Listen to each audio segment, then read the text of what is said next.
Hey everyone, so COP30 is happening right now, the first ever held in a tropical rainforest city. And it's also the 10th anniversary of the Paris Agreement. You know, the year every country is supposed to hand in their homework.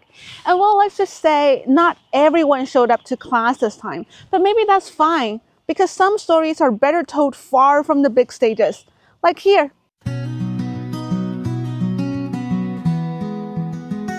I'm in a small village in East China called Yuchun. If you've heard the phrase, lucid waters and lush mountains are invaluable assets, this is where it all started. You know, 20 years ago, this village shut down its mines and cement factories. It wasn't easy back then. You know, people lost jobs, the village lost income, but they chose the mountains. And now look at this, bamboo everywhere, solar panels on the roofs, and people come here not to see what changed, but what didn't. The air, the water, and the peace.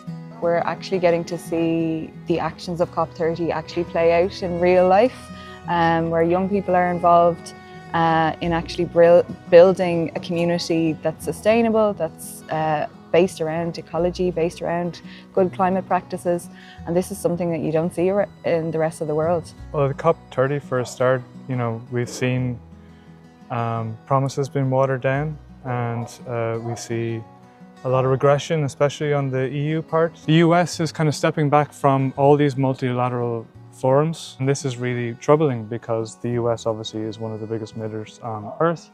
Per capita, China kind of laid the way forward in this respect. China's not afraid to move into the future and to actually take that big leap and actually bravely kind of change the economy, because the environment is so important and it's so essential for life on Earth.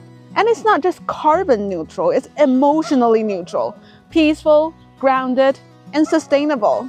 Earlier this month, China submitted its 2035 climate goals, promising to cut total greenhouse gas emissions by up to 10% from its peak. That's more than 1 billion tons of carbon dioxide.